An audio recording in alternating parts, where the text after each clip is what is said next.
नमस्कार, आप देख रहे हैं डॉक्टर साहब, आपके साथ मैं हूं मुस्कान। दर्शकों, अगर छोटे बच्चों में आप भी किसी प्रकार का रैशेस देख रहे हैं या कोई भी इचिंग का प्रॉब्लम आ रहा है बार बार, तो हो सकता है कि ये कहीं ना कहीं एटॉपिक डर्मेटाइटिस का लक्षण हो सकता है। और ख़ासकर ये मानसून सीजन में बच्चों में ज़्यादा होता है। आज इस विषय में हम खास बातचीत करेंगे डॉक्टर ऋचा ठाकुर से। आपको बता दें कि बिहार की जानी मानी डर्मेटोलॉजिस्ट में से एक है। मैम नमस्कार, बहुत बहुत स्वागत है आपका। मैम आपसे जानना चाहूँगे, पहली बात तो आप ये बताइए कि एटॉपिक डर्मेटाइटिस होता क्या है, ये हमारे दर्शक ज़रूर जानना चाहेंगे।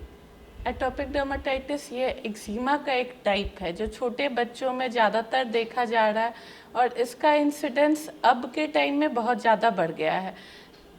एटोपिक डर्मेटाइटिस जिस तरह के एक्जिमा है उसमें बच्चों के स्किन में ड्राइनेस बहुत सिवियर दिखता है, बच्चे खुजली लेके आते हैं और ये जनरली जहाँ भी एक्सपोज्ड एरिया होता है, हाथ और पैर में जहाँ बच्चे का हाथ पहुँच जाता है और बच्चा बार बार खुजली करता है, उसके कारण यह एक्जिमा बनता है जिसे कि हम एटोपिक डर्मेटाइटिस कहते हैं। इन बच्चों में एलर्जिक राइनाइटिस जो कि बार बार छींकने की भी देखा जाता है कि ये बच्चे छींकते बहुत ज़्यादा हैं और बहुत सारे सिम्टम्स हैं जो एटोपिक स्किन में देखे जाते हैं। साथ ही किस उम्र के बच्चों में ये ज़्यादातर देखा जाता है? जैसा कि आपने बताया था कि ज़्यादातर छोटे बच्चों में ही होता है एटॉपिक डर्मेटाइटिस, तो किस उम्र से किस उम्र तक के बच्चों में ये ज़्यादा देखा जाता है? उसके सिम्टम्स और जो लक्षण है वो क्या कुछ है? कैसे समझ पाए उनके पेरेंट्स या अभिभावक जो भी हैं कि कहीं ना कहीं ये एटॉपिक डर्मेटाइटिस से ग्रसित हैं? ये जनरली 6 महीने से ऊपर के बच्चों में दिखता है। बच्चे इतनी सीवियर खुजली करते हैं कि पेरेंट्स लेके आते हैं कि बच्चा रात भर सोता नहीं है, रात भर खुजाते रहता है और जब हम बच्चे को एग्जामिन करते हैं तो उन्हें बाकी कोई और एक्जिमा नहीं होता है, उनका स्किन बहुत ड्राई होता है।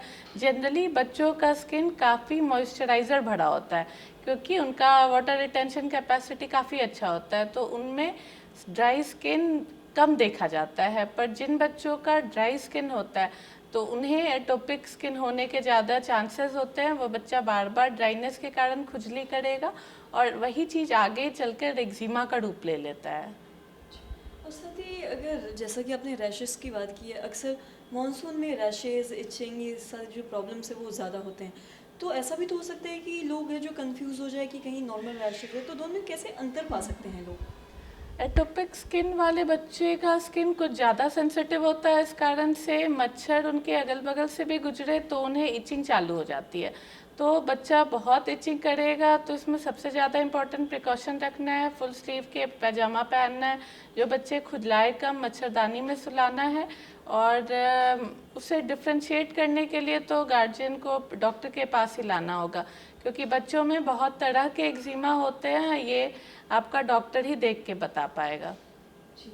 और साथ ही क्या ये बड़े और जो बूढ़े लोग हैं उनमें भी एटॉपिक डर्मेटाइटिस देखा जाता है या सिर्फ बच्चों में होता है? ये बच्चों में शुरुआती सिम्टम लेके आता है, पर जिन लोगों को एटोपिक स्किन होने की टेंडेंसी होती है वो उनको ओल्ड एज तक ड्राइनेस और बहुत तरह के एक्जिमा होने के चांसेस रहते हैं। छींक की भी शिकायत किसी एज तक रहती है। तो इसका कोई, इससे कैसे लोग निजात पा सकते हैं? इसका कोई उपाय है या फिर ऐसा कुछ है कि ये मतलब? इसमें कोई उपाय नहीं है, आपको अपने स्किन में मॉइस्चराइज़र फ्रीक्वेंटली लगाना है। नहाने के तुरंत बाद एक डीप मॉइस्चराइज़र का इस्तेमाल फ्रीक्वेंटली करें, उसी से आप एटोपिक स्किन के बाकी सारे सिम्टम्स से बच पाएंगे। जी मैम, बहुत बहुत शुक्रिया तमाम जानकारी देने के लिए।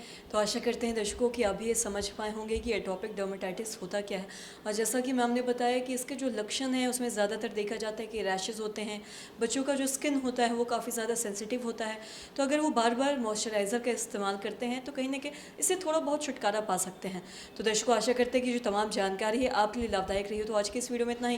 अगर आपने अब तक हमारे चैनल को सब्सक्राइब नहीं किया हो तो तुरंत कर ले, साथ ही हमारे फेसबुक पेज को लाइक करें। वीडियो देखने के लिए आपका धन्यवाद।